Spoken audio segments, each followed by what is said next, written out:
Voilà. Alors, une fois que vous avez une idée sur une fois que vous avez une idée sur l'activité, l'architecture du système Android, vous savez ce que c'est une activité. Alors maintenant, on va essayer donc de voir l'aspect outils. Alors, quels sont les outils que vous devrez installer dans vos machines pour commencer à développer des applications Android?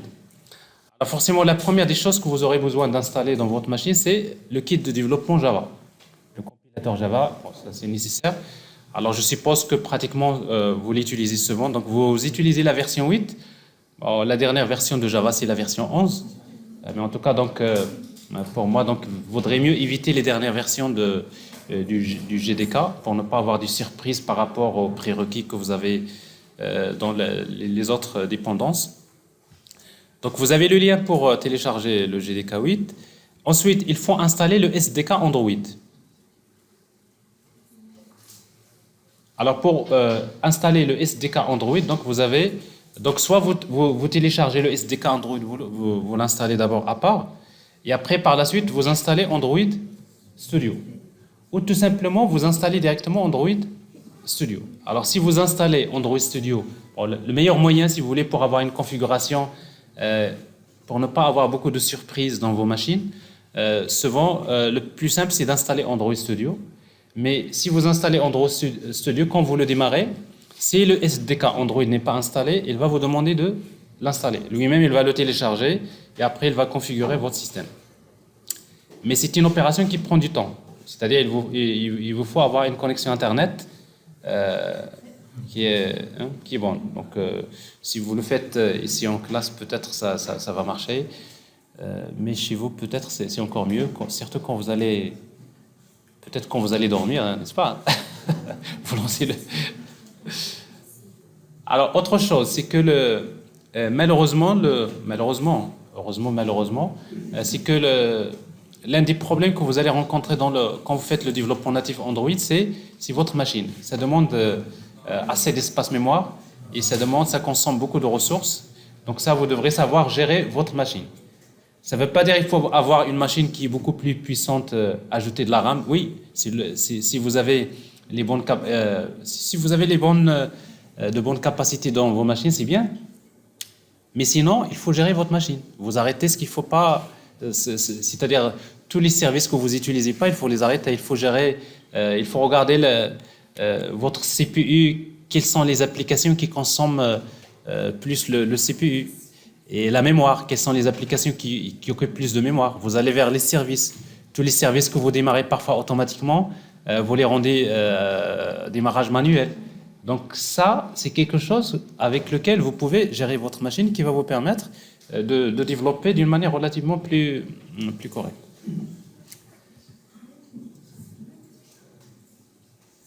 C'est bon? Alors, une fois que le SDK Android est démarré, plutôt une fois que Android Studio est démarré et que le SDK Android est installé, la première des choses, le premier réflexe que vous devrez avoir, c'est de regarder ce qu'on appelle l'outil SDK Manager. En fait, le SDK Manager, c'est un outil qui est fourni par le SDK Android et qui est accessible via l'interface de Android Studio et qui vous permet surtout de voir quelles sont les versions des API de SDK Android qui sont installées. En fait, le SDK Android, vous savez, il y a plusieurs... S'il vous plaît. Dans Android, donc, il y a plusieurs versions. Et du coup, donc, si vous allez vers le menu Outils, SDK Manager, donc vous allez avoir donc, un outil qui va vous montrer en quelque sorte l'ensemble des versions des API, allant de... si vous voulez, de l'API numéro 7 jusqu'à l'API numéro 28. Bon, c'est la dernière version. Alors, vous voyez donc ici, ça, c'est Android 2. Et là, c'est Android 8. N'est-ce pas? Mais dans chaque version de Android, il y a différentes versions des API. Donc, quand vous allez développer une application Android, à un moment donné, vous allez le voir, vous aurez besoin de savoir quelle est la version de l'API que vous utilisez. Alors, c'est important. Alors, si vous voyez que, par exemple, dans notre cas ici, quelles sont les API? C'est pas clair? Alors, quelle est l'API qui est installée là? C'est la version? Il y a 27, n'est-ce pas? Il y a la version 27, il y a la version 26 qui est également installée. Mais bon, alors après, vous allez voir que pour développer une application Android, il ne faut pas toujours chercher les dernières versions, parce qu'après, quand vous créez un projet Android, vous allez spécifier également la version ciblée. Parce qu'en fait, normalement, quand vous développez une application Android, ce que vous visez, c'est quoi? C'est que votre application soit utilisée par la majorité des appareils Android. Il ne faut pas imposer aux gens d'installer la version Android 8 pour l'exécuter. Donc ça, c'est quelque chose qu'on peut gérer facilement au niveau de la création du projet. C'est ce que je vais vous montrer tout à l'heure. Donc SDK Manager, c'est un outil qui est fourni par le SDK Android. Mais pour y accéder, donc soit si vous voulez y accéder, donc c'est à travers le menu outils SDK Manager. Il y a une autre chose qui est très importante. Une fois que vous développez une application Android, vous avez besoin de la tester. Alors, pour tester les applications Android, vous avez deux manières de faire. Soit vous avez un vrai téléphone. Une fois que vous développez l'application, vous la prenez, vous l'installez dans le téléphone et vous la testez, n'est-ce pas? Mais généralement, c'est un peu lourd, mais ça peut être efficace parfois. Ou tout simplement, vous utilisez ce qu'on appelle des émulateurs Android. C'est des émulateurs que vous installez dans votre machine et qui vont vous permettre justement de tester les applications Android. Alors pour cela, vous pouvez accéder, vous pouvez gérer donc créer des émulateurs en utilisant Android Virtual Device. Toujours dans le menu Tools, vous allez trouver AVD Manager, Android Virtual Device, et il va vous permettre de créer des émulateurs. Alors forcément, vous avez un bouton Create Virtual Device, vous cliquez dessus, et après vous choisissez quel type, puisque c'est un téléphone, TV ou c'est la montre ou tablette.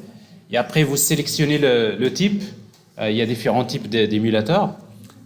Une fois que vous créez l'émulateur, vous lui donnez un nom, mais il faut faire attention parce que quand vous créez un émulateur, à un moment donné, vous allez le démarrer.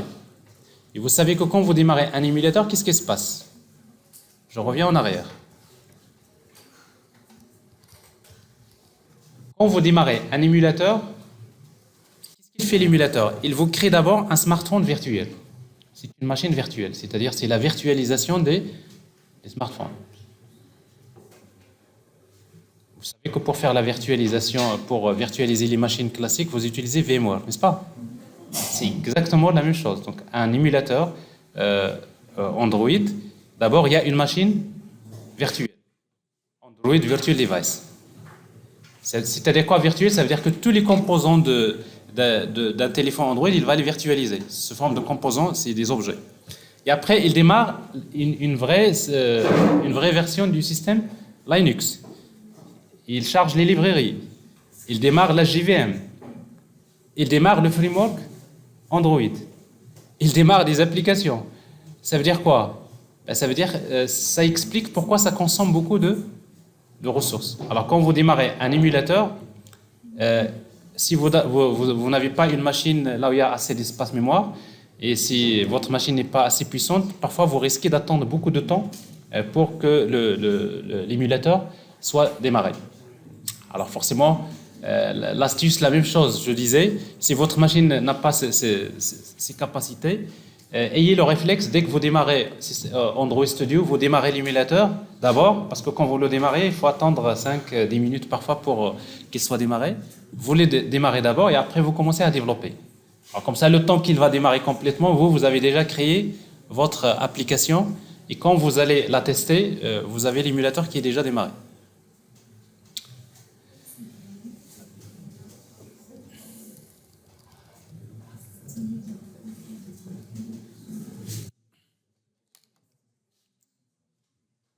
C'est clair. Alors la même chose, quand vous créez l'émulateur Android, donc l'émulateur à un moment donné, il va vous demander, et il y a quelques émulateurs qui sont installés par défaut par Android Studio, mais si vous choisissez un émulateur qui n'est pas encore téléchargé, il va vous demander de le télécharger. La même chose, donc le téléchargement, ça prend un peu de temps. C'est une image de l'émulateur qui va être téléchargé.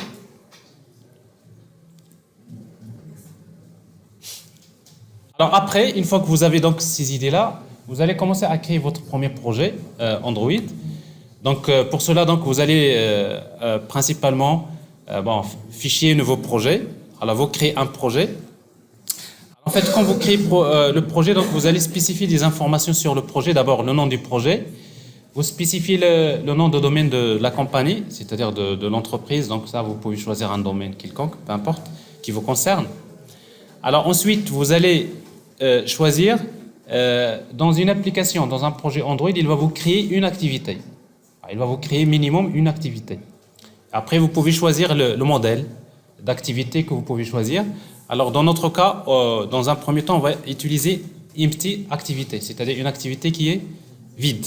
C'est toujours bien de commencer comme ça parce que vous pouvez bien commencer par une activité qui contient déjà des menus et des choses. Ça va vous générer beaucoup de code au départ, mais en réalité, donc au début, vous pouvez commencer par ça.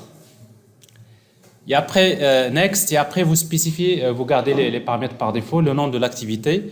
On va garder main activité comme nom par défaut de l'activité principale. Alors, une fois que vous créez le projet, donc vous avez donc la structure du projet qu'il faut comprendre d'abord. Alors tout ça, je vais vous montrer les concepts avant de passer vraiment vers la pratique. Comme ça, je vous montre comment travailler avec tout ça.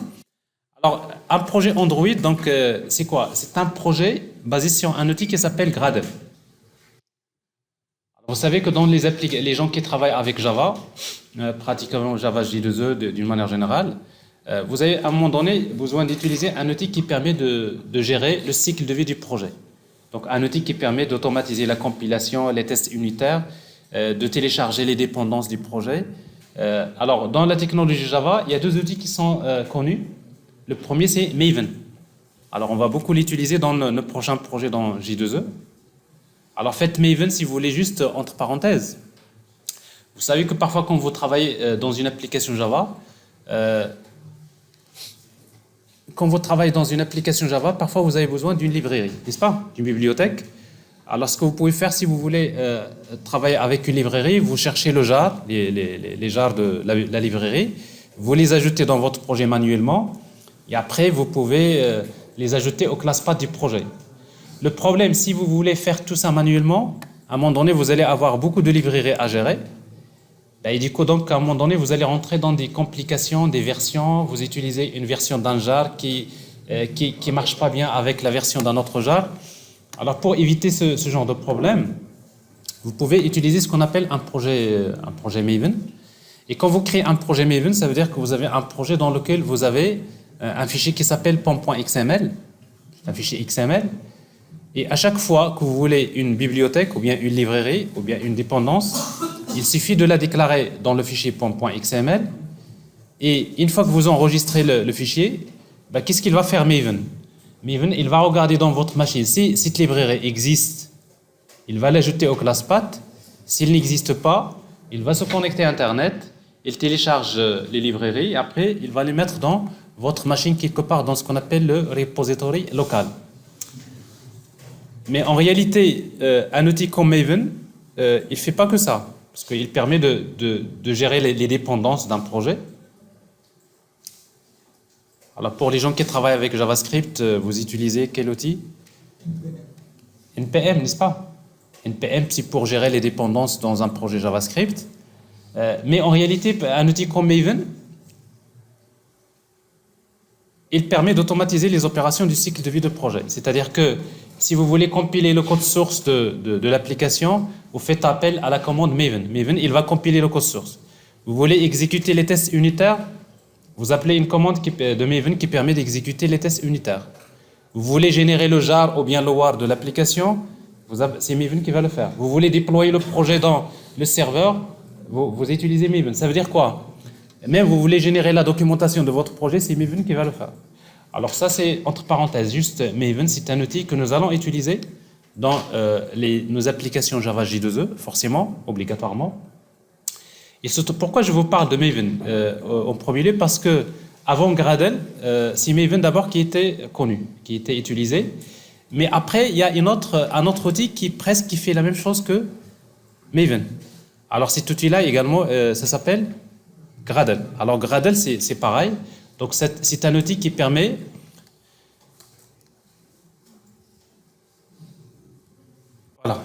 Donc c'est un outil qui permet de gérer, si vous voulez, un projet. Autrement dit, donc il permet l'automatisation des opérations de construction d'une application Java d'une manière générale, tout comme Maven. Bon. Ça veut dire quoi?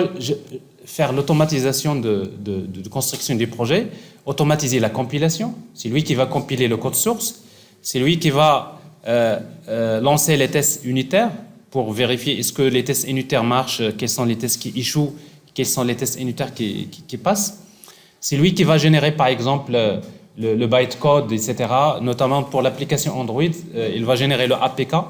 On va voir tout à l'heure, le APK finalement c'est le fichier final que vous générez pour l'application Android et que vous allez installer dans le smartphone. C'est lui qui va exécuter l'application sur l'émulateur, etc. Donc ça veut dire que toutes les opérations que vous risquez de faire manuellement parfois, si vous utilisez un projet sans passer par Gradle, c'est lourd. Alors maintenant, si vous travaillez avec Eclipse, si vous faites du développement mobile Android sur Eclipse en utilisant le plugin dont je vous ai parlé qui s'appelle ADT. Alors en fait, vous allez trouver que le projet Android, c'est un projet Java classique. Il n'y a ni Maven ni Gradle. C'est-à-dire que vous gérez manuellement un peu les choses, vous pouvez le faire, il n'y a pas de problème. Mais juste pour faciliter la gestion d'un projet, Android Studio a choisi d'utiliser Gradle comme outil de gestion de l'automatisation des builds, c'est-à-dire des étapes de construction d'un projet. Alors c'est la raison pour laquelle vous allez voir que dans votre projet, il y a un script qui s'appelle build.gradle. Alors ce script-là, dans un premier temps, vous n'avez pas besoin de le modifier, vous n'avez même pas besoin de le regarder, mais quand vous faites l'ingénierie informatique et de l'ingénierie logicielle, c'est votre métier. Alors si vous jetez un code sur ce fichier-là, qu'est-ce que vous allez trouver? Vous allez trouver déjà, il y a des dépendances, il y a des librairies qui sont déjà déclarées là, par exemple JUnit. Alors JUnit, c'est un framework qui permet de faire les tests unitaires, c'est-à-dire le JUnit, il est intégré déjà. Vous trouverez également les versions de SDK Android, les versions des API de SDK Android qui vont être utilisées au moment de la compilation et la génération des builds, si vous voulez, de l'application, etc. Donc vous trouverez un tas de choses, mais en tout cas, c'est un fichier. Quand est-ce que vous en aurez besoin? Quand est-ce que vous avez besoin de le modifier? Supposons dans votre projet, vous avez besoin d'une librairie particulière, n'est-ce pas? Alors forcément, si vous voulez l'intégrer dans votre projet, il ne faut plus chercher à télécharger le jar et de l'ajouter au projet. Alors quand vous utilisez un projet basé sur Gradle ou bien Maven, si vous voulez une librairie, il faudrait la déclarer dans ce fichier-là. Alors pour Gradle, le fichier s'appelle build.gradle. Alors pour Maven, ça s'appelle pom.xml. Mais après, tout ce que vous faites avec l'outil Maven, vous le faites avec Gradle. C'est clair?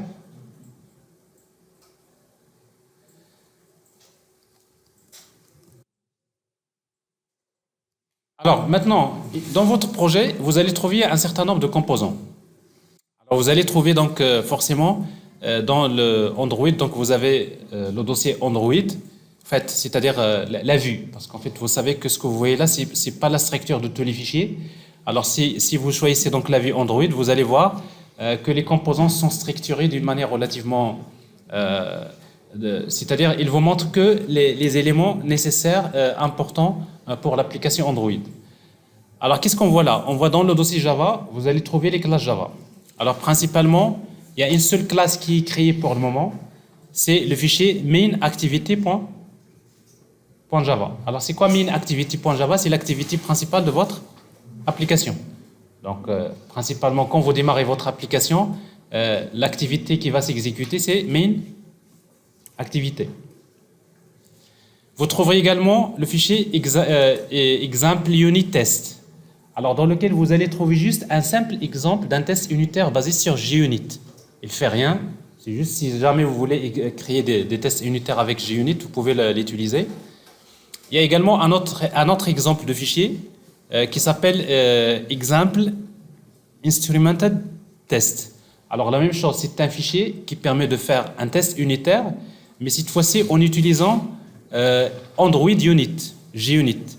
Alors en fait, JUnit, c'est un outil de test unitaire des applications Java d'une manière générale.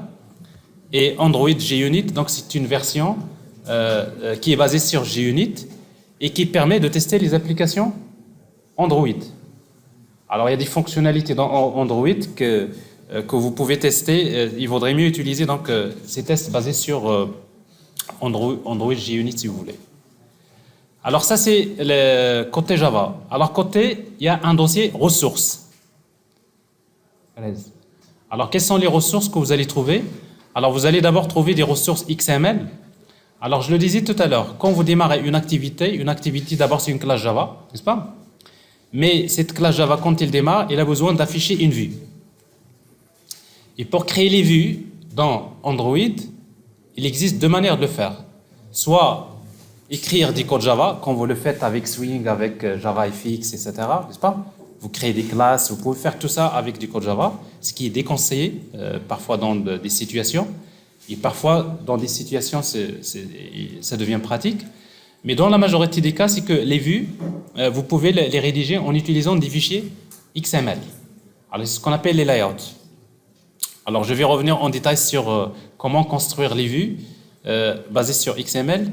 Alors, tout comme JavaFX, vous savez que dans JavaFX, vous avez deux manières de créer les interfaces, soit du code Java, ou bien vous utilisez des fichiers XML. C'est en quelque sorte, c'est la même chose. Donc, vous allez trouver une vue qui est créée par défaut, qui ne contient pas grand-chose. Je vais vous le montrer tout à l'heure. Le fichier s'appelle activity main.xml. Donc, ça représente donc la vue principale. C'est celui-là. Et après, vous avez un dossier values dans lequel vous trouvez également d'autres fichiers XML dans lequel on va trouver ce qu'on appelle les ressources de l'application. Alors, quand vous voulez utiliser des chaînes de caractères, principalement, vous pouvez les déclarer dans string XML. Par exemple, quand vous voulez utiliser des couleurs, vous pouvez les déclarer dans colors.xml. Si vous voulez déclarer des styles pour des thèmes de l'application particulier, donc vous utilisez style XML. Mais pourquoi tous ces fichiers XML? C'est juste pour gérer ce qu'on appelle l'internationalisation des applications. Alors, vous savez, quand vous créez une application, vous voulez créer une application avec différentes langues. Français, anglais, chinois, arabe, n'est-ce pas?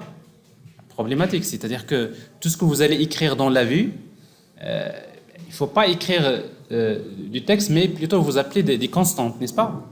Mais ces constantes-là, leurs valeurs, ils sont déclarées où? Les valeurs sont déclarées dans ces fichiers-là. Par exemple, string XML, c'est pour déclarer tout ce qui concerne les chaînes de caractères.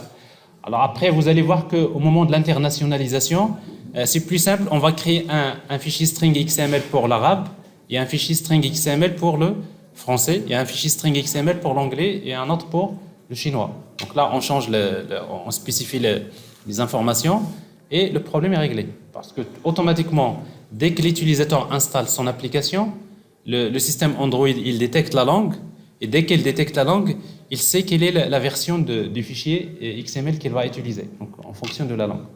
Donc vous voyez donc, dans un premier temps peut-être vous n'êtes pas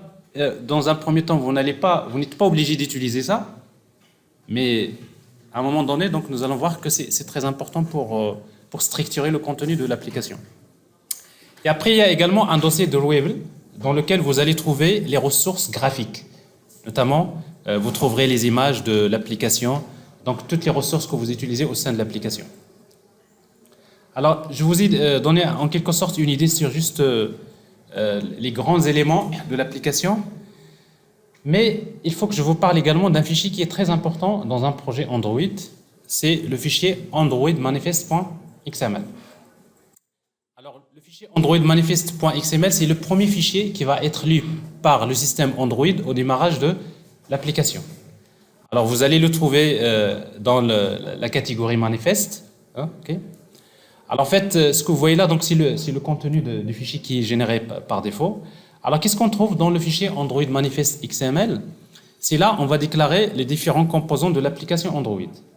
À chaque fois, si vous créez une activité, il va être déclaré ici. Par exemple, vous voyez déjà ici, vous trouverez un élément par défaut qui est déclaré, c'est activité. Le nom de l'activité, ça s'appelle main activité. Et après, on va voir par la suite que pour que cette main activité soit démarrée, soit l'activité de démarrage par défaut, il faudrait lui indiquer par ce qu'on appelle un intent filter.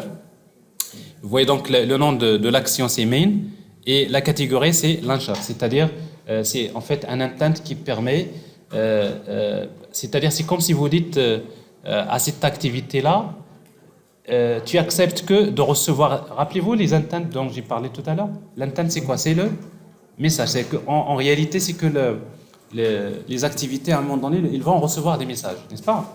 Mais si vous voulez s'intéresser uniquement à une catégorie de messages particulière, vous pouvez ici, au moment de déploiement, vous pouvez spécifier ce qu'on appelle des filtres. C'est-à-dire, c'est comme si vous dites à cette activité-là, tiens, vous dites à Android, donc je m'intéresse uniquement à un type de message dont le nom de l'action, c'est main, et la catégorie, c'est launcher. Alors pourquoi? Parce qu'il se trouve que le système Android, quand vous démarrez l'application, il va démarrer c'est l'application de démarrage. C'est l'activité de démarrage par défaut. Et pour qu'il soit démarré, le système Android va lui envoyer ce message, cet intent pour lui demander, si vous voulez, pour qu'il démarre. Donc c'est la raison pour laquelle vous voyez dans cette configuration par défaut, vous trouverez que l'activité main activité, elle est déclarée. Et après, vous allez voir, quand vous ajoutez d'autres activités, ils vont être ajoutés automatiquement dans ce fichier manifeste XML. Alors pour les détails, je ne vais pas rentrer dans les détails parce que dans les prochains cours, on va voir le détail de chaque élément. Mais globalement, je vous donne une idée générale. Mais il n'y a pas que ça. Alors dans manifeste XML, on va également déclarer les autorisations attribuées à une application Android. C'est très important. Alors quand vous créez par exemple une application Android, si vous voulez lui donner l'autorisation d'accéder à Internet, il faut le déclarer.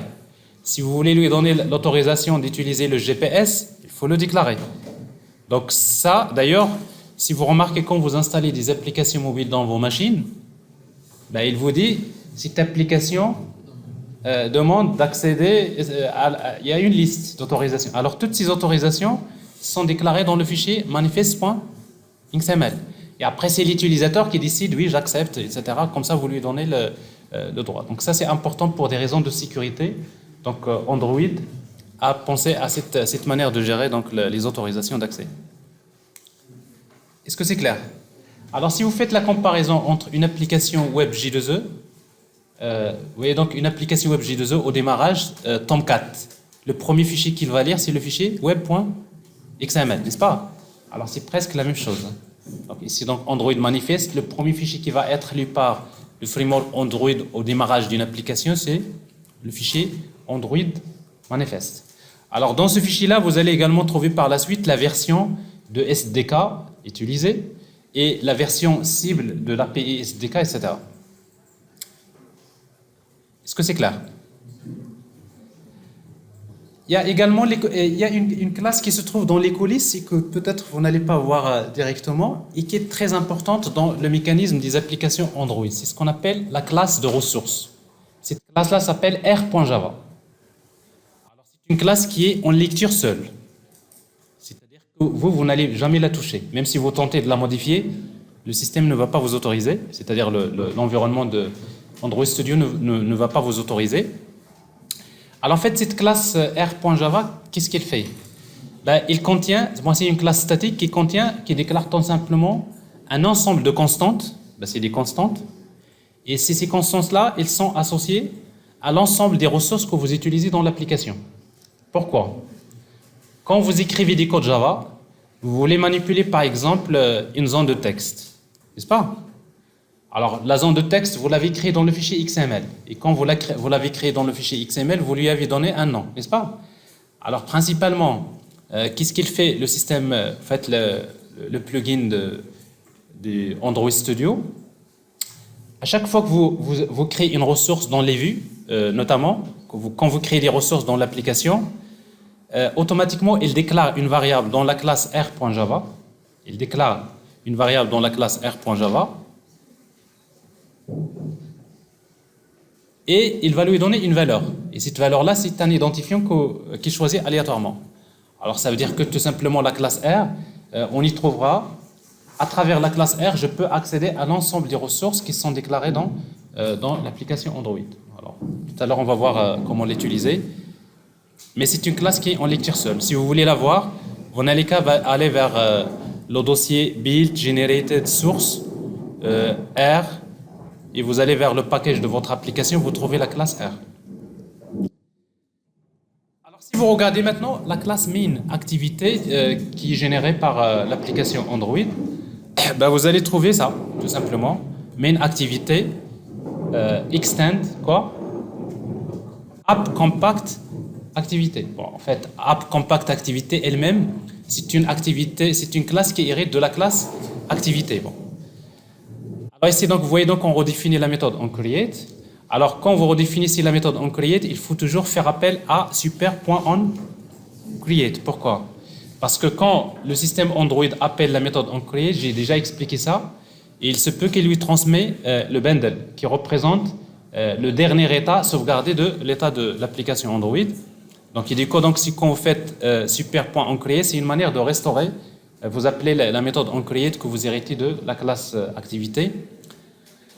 Alors maintenant, l'activité, qu'est-ce qu'il fait? Une fois qu'il démarre, il a besoin d'afficher la vue. N'est-ce pas? Il va afficher la vue. Il affiche quelque chose. Alors, pour afficher une vue, on va utiliser la méthode setContentView que vous héritez de la classe activité. Donc, vous allez définir la vue qui va être affichée. Mais cette vue-là, elle est où?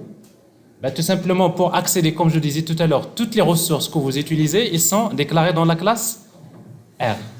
Ben, il suffit de taper R, point. Alors, dans la classe R, il y a des catégories. Donc, on va s'intéresser à la catégorie Layout.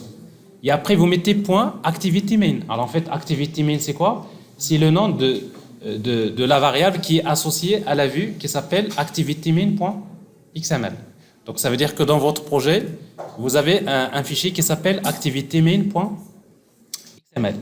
Alors, le fichier ActivityMain.xml, comme vous voyez, donc, ça représente la vue. Alors, pour créer une vue d'une application Android avec Android Studio, vous avez deux manières de faire. D'abord, soit vous écrivez directement du code XML, ça nécessite que vous connaissiez un petit peu les syntaxes des éléments, ça, je vais vous les montrer par la suite en détail, ou bien vous utilisez, la majorité vont préférer au départ utiliser l'éditeur WYSIWYG, n'est-ce pas? C'est-à-dire vous avez un environnement, vous avez une palette à outils, et vous commencez à dessiner vos éléments, et quand vous dessinez les éléments, automatiquement il vous génère le code XML. Alors vous avez globalement, comme je disais, le meilleur moyen pour maîtriser la création des vues, c'est de comprendre cette logique-là basée sur XML, n'est-ce pas? Alors non, bien sûr, au début, vous allez utiliser cet outil-là pour le maîtriser, mais en même temps, on va faire un détail de cours sur cette partie-là pour vous montrer comment créer. Alors pour le moment, comme vous le voyez, notre activité, elle affiche un petit texte qui s'appelle Hello World. Mais si vous regardez bien donc, dans XML, qu'est-ce que vous voyez? Ben, vous voyez ici un texte view. Et après, vous voyez texte, c'est quoi? C'est Hello World. Mais après, il y a plein d'autres attributs que vous pouvez ajouter, notamment comment positionner par rapport au contenu. Est-ce que vous voulez centrer? Est-ce que vous voulez vous voulez les aligner? Bon, tout ça, on va revenir dans ça par la suite pour voir ce qu'on appelle les layouts pour gérer le contenu. C'est clair? Alors, et après, qu'est-ce que vous faites? Vous exécutez sur l'émulateur. Vous voyez donc jusqu'à présent, j'ai rien développé, n'est-ce pas? Je vous ai montré juste comment démarrer. Alors comme ça, je vous laisserai chez vous faire cette opération. La prochaine fois, on va passer sur la prochaine séance. Donc on va passer sur le Android Studio. On va commencer à développer et on va rentrer dans les détails. Alors les deux dernières étapes, donc juste pour terminer, c'est l'exécution de l'application sur l'émulateur. Alors forcément, vous avez un bouton Run, et quand vous faites Run, en réalité, vous appelez quoi? Vous appelez Gradle. Et Gradle, qu'est-ce qu'il fait? Il va compiler, il va générer tout ce qu'il faut, les builds, il fait tout le travail, et après, par la suite, il génère le APK, et après, il va regarder s'il y a un émulateur qui est démarré. Donc si l'émulateur n'est pas démarré, il va vous demander quel émulateur que vous voulez démarrer. S'il est démarré, qu'est-ce qu'il fait? Il envoie le APK, il l'installe sur l'émulateur et l'exécute. Et au final, vous allez voir dans votre émulateur, vous allez voir l'apparence de l'application mobile que vous venez de créer. C'est le premier test que vous devrez faire tous dans vos machines pour enfin, ça c'est on va dire le début, n'est-ce pas? Alors pourquoi ça c'est important au départ? Parce que c'est avec ça que vous allez savoir est-ce que vous avez tous les prérequis, les outils installés, configurés, est-ce que votre machine est bien configurée. Il y a parfois des surprises que parfois ça ne marche pas l'émulateur, je n'avais pas démarré l'émulateur, mais tous ces problèmes-là, c'est des choses que vous allez régler. Enfin, une fois que vous testez, qu'est-ce qui reste? Mais maintenant, vous voulez pas utiliser un émulateur, mais plutôt vous voulez générer un APK, l'application que vous voulez installer dans votre téléphone. Alors faites-le, également faites cette étape. Alors pour générer le APK, donc vous aurez besoin donc en fait, juste pour le dire, c'est que les applications que vous installez dans un appareil Android sont au format APK. Alors, APK, ça veut dire quoi? C'est Android Package Kit. Donc c'est un fichier au format généralement zip. C'est-à-dire si vous prenez un fichier APK, si vous voulez voir ce qu'il contient, vous n'avez qu'à l'extraire et vous pouvez voir le contenu. Qu'est-ce que vous allez trouver? Vous allez trouver quoi? Android Manifest, XML. Vous allez trouver le bytecode des classes. Mais les bytecodes des classes qui vont être exécutés par la machine virtuelle Java d'Alvik. Ce n'est pas la machine virtuelle Java classique, n'est-ce pas? C'est pour cela que le bytecode des classes, il est au format DEX. Vous savez que le bytecode classique des classes Java, c'est .class, n'est-ce pas? Alors maintenant, qu'est-ce qui va se passer? C'est que Gradle, il va générer le .class. Une fois qu'il génère le .class, il va utiliser encore un outil qui s'appelle DX. Et cet outil DX, qu'est-ce qu'il fait? Il va transformer les .class en format DEX pour les adapter à la machine virtuelle Java d'Alvik. Parce que c'est la machine virtuelle Java qui va être utilisée pour utiliser ces classes. Donc vous pouvez même vous-même regarder ces fichiers-là, mais c'est du bytecode qui est adapté à la JVM de Android. Et après, bien sûr, vous allez trouver donc des ressources XML, des images, audio, vidéo s'il y a dans votre application. Également, s'il y a des librairies supplémentaires, donc vous allez trouver déjà dans votre application Android. Alors en tout cas, si vous voulez générer le APK, à partir du menu Build, générer Signed APK, et après vous pouvez spécifier les informations. Alors quelles sont les informations? Alors principalement, il va vous demander de spécifier ce qu'on appelle un key store. Vous savez, quand vous générez un APK signé, c'est qu'il faut donner des informations sur l'organisation, n'est-ce pas? Vous spécifiez donc le nom du key store, vous spécifiez le nom, un mot de passe, la validité en nombre d'années, par exemple ici par défaut 25 ans, c'est-à-dire vous donnez l'autorisation à l'application d'être utilisée pendant une durée, etc. Le nom, le prénom, et après vous spécifiez le chemin. En fait, ici, donc il y a la dernière étape, next, vous allez spécifier soit en fait, la version de la signature. Il y a la version en format jar, c'est-à-dire une signature en format jar, ou bien en format APK. Alors ici, donc, j'ai coché la version, voilà, la APK signature, si vous voulez. Une fois que vous faites ça, automatiquement, il va vous générer donc le APK, un fichier APK dans ce chemin-là. Vous prenez le APK, vous mettez le câble USB de votre machine vers votre téléphone, vous le prenez, vous le mettez, vous l'installez, vous testez votre application. C'est bon? Voilà. Alors aujourd'hui, donc, je ne voulais pas toucher Android Studio parce que je sais qu'on a en fait un événement, donc je peux, c'est-à-dire, on va arrêter le cours à ce niveau-là, donc vous pouvez partir. Et la prochaine fois, donc, j'aurai le temps de manipuler avec vous donc la partie Android Studio mais ce support, je vais vous l'envoyer, d'accord? Je vais vous envoyer le support et la prochaine séance. Donc je vais supposer que cette première partie-là, elle est faite par tout le monde. C'est très simple. Je crois que même quelqu'un qui n'a pas de prérequis en programmation, il peut faire ça, n'est-ce pas? Alors ça c'est juste l'outillage, mais plutôt mais par contre la structure du projet, vous pouvez réécouter la vidéo parce que vous aurez quand même besoin de comprendre la logique de cette application.